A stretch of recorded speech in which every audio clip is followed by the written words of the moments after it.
What happens when one of the most powerful CEOs in the world trades his suit for a factory uniform? Elon Musk did just that. It started with a simple idea. He wanted to understand the real struggles of his workers. He had to experience them himself. One morning, instead of slipping into his usual hoodie and jeans, Musk put on a Tesla factory uniform, complete with safety goggles and steel-toed boots. No entourage, no cameras, just a fake name, Alex, a mid-level technician transferring from a smaller plant. As he stepped into the Tesla Gigafactory, nobody recognized him. Workers were too busy hustling, assembling, and trying to meet deadlines. Some looked exhausted, others cracked jokes to push through the grind. It was a world Musk had designed, but had never truly lived in. "All right, Alex," barked his superior Frank. "No time for slow starts. Get over here and shadow Jake." Jake, a no-nonsense worker with years of experience, glanced at Musk. "New guy, huh? Hope you're ready. This ain't a cakewalk." Musk just nodded. He spent hours tightening bolts, adjusting screws, and lifting parts heavier than expected. His muscles ached. Sweat dripped down his face. But more than physical strain, it was what he overheard that hit him the hardest. A single mother working overtime just to pay rent. A young guy saving up to go back to school. A veteran dealing with chronic pain, but pushing through because he had no other option. These weren't just workers. They were real people, powering Tesla's future. And yet, there was frustration in their voices. Long hours, relentless pressure, machines. The second day started, and the cracks in Tesla's efficiency became clearer. Elon walked onto the factory floor, no longer just observing, but truly feeling the weight of the work. The pace was brutal. The pressure was constant. But this was exactly why he was here. Jake handed him a pair of gloves. "You're on the assembly line today," he said. "Bolts on the chassis, one every 3 seconds. No time for mistakes." The conveyor belt moved faster than Elon expected. His fingers fumbled, bolts slipped, the chassis rolled past before he could tighten them. "Pick it up, Alex," Jake barked. "You're slowing us down!" The work wasn't just exhausting, it was relentless. "Did you see the new software update? It's messing with the robots again," one worker muttered. "Yeah, and guess who's staying late to fix it?" Another replied with a dry laugh. By lunchtime, Elon's body ached, but his mind was racing. The workers weren't just struggling with physical labor, they were dealing with system failures, unpredictable schedules, and constant pressure to meet quotas. In the break room, a group stood by the vending machines. "Third accident this month," one worker said grimly. "If they don't fix that lift soon, someone's getting seriously hurt," added another. Elon sipped his coffee. These weren't just efficiency issues, they were human issues. Later that day, a robotic arm malfunctioned. The line screeched to a halt. Alarms blared. Supervisors scrambled. Jake sighed. "This thing's been acting up for weeks. Fixing it properly takes time we don't have." Elon saw an opportunity. "Let me help." With his engineering background, he and Jake got the arm running again. But it cost them an hour of production and plenty of frustrated looks from other workers. As the shift ended, the weight of what he had seen was impossible to ignore. The factory wasn't just pushing boundaries, it was pushing people to their limits. By the third day, Elon had adjusted to the rhythm. His hands were calloused, his back ached. But the real issue wasn't just physical strain, it was the cracks in Tesla's system.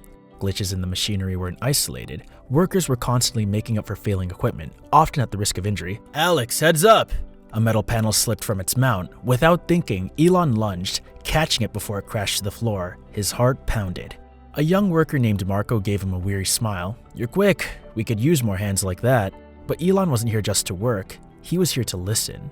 The deeper Elon went, the more he saw the real problem. The workers weren't just tired, they were stretched too thin. In the break room, frustration boiled over. An argument had broken out over shifts being reassigned at the last minute. Elon sat with Marco and a few others, listening. "They keep saying we're part of this big mission," Marco said, pointing at the Tesla logo. "But it doesn't feel like it. Feels like we're just replaceable parts." Another worker sighed. "The worst part? They don't even listen. We've been complaining about that faulty lift for weeks. Think anyone upstairs cares?" Elon felt guilty because they were Tesla's backbone, the ones making everything happen, and they were being pushed to the limit. Later that evening, another incident proved the point. A worker named Erin got injured when a machine jammed, sending a shard of metal across her arm. Supervisors rushed in, but she wasn't just in pain, she was angry. "I told them this thing was acting up," she muttered as they wrapped her arm. "No one listens until it's too late." At the end of his shift, Elon stayed behind, officially to help clean up. In reality, to think, how could they be fixed without disrupting production? Then, something unexpected happened. He noticed a small group gathered near a broken robotic welder. Its precision shot had been malfunctioning for weeks. Instead of waiting for a repair team, the worker decided to fix it themselves. Marco took the lead. Using spare parts from other machines and some creative engineering, they bypassed the faulty circuit board. The welder sputtered back to life.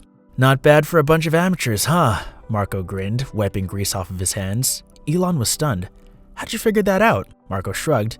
"You spend enough time with these machines, you start seeing patterns. Management doesn't have time for this stuff, so we figure it out ourselves." Over the next few days, Elon saw the same thing happening everywhere. Workers modifying tools to make their jobs easier, tweaking assembly steps to shave off time. These weren't just complaints, they were real solutions. But none of it was reaching management. Supervisors were too focused on numbers, and workers didn't feel like their ideas mattered. The moment everything changed came into the break room. A group had gathered, throwing around ideas to improve production. "We could probably save 5 minutes per shift if we adjusted the conveyor timing," one worker suggested. "Yeah, but who's gonna listen?" another shot back. "We've been through this before." Elon finally spoke up. "What if someone did listen? What if you had a direct line to the top?" The room went silent. Workers exchanged skeptical glances. "That's a nice thought, Alex," Marco said, "but that's not how it works here." Elon had seen enough. The workers weren't the problem. They were the solution. They just needed someone to listen, and it was time to reveal the truth. The morning meeting was like any other. Workers lined up, supervisors giving their usual updates. Elon stood in the back, still wearing his uniform. Marco nudged him. "You good, Alex? You look nervous." Elon forced a smile. "Just thinking about something big." When the supervisors finished, he stepped forward. His heart pounded. He'd given speeches to the world, but this felt different. "Before we start, I need to say something." Workers turned toward him. The room quieted down. "My name isn't Alex." Marco frowned. "What are you talking about?" Elon took a deep breath. "My name is Elon Musk, and I've been working with you all week to see what life is really like on this floor." Silence, then whispers, then disbelief. "No way. Is this a joke?" Elon removed his safety goggles and jacket. "I needed to understand what's happening here, not from reports, but from you, because you're the ones who make Tesla what it is." Marco stared at him. "You're serious?" Elon nodded. "And I've learned more in 1 week than in years of board meetings. I've seen broken equipment, impossible deadlines, and a system that doesn't always value your input. But I've also seen something incredible. Your ability to solve problems, to innovate, to push forward no matter what." Workers exchanged glances. Skepticism faded into curiosity. "What I saw can't be ignored," Elon continued. "You're not just employees, you're the heart of this company. And starting today, things are going to change." A hand shot up. "Like what?" "For starters," Elon said, "we're setting up a direct line between factory workers and leadership. Your ideas and concerns need to be heard, and we're fixing the safety issues immediately. No more shortcuts." Murmurs turned into nods. For the first time, people looked hopeful. Marco smirked. "You really mean it?" "I do," Elon said, "but I can't do it alone. I need your help." Over the next few days, Elon stayed on the factory floor. The malfunctioning lift was fixed. A safety audit began across the plant. Workers spoke up about hazards they had ignored for too long. Then came the real game changer, an open innovation forum. No middlemen and no delays. Anyone could submit ideas directly to management. Within days, solutions poured in. At Tesla's next company-wide meeting, Elon shared his experience. "1 week on the factory floor taught me more about leadership than years in the boardroom," he admitted. "Innovation doesn't just come from the top. It comes from every level. Our job isn't just to lead, it's to listen."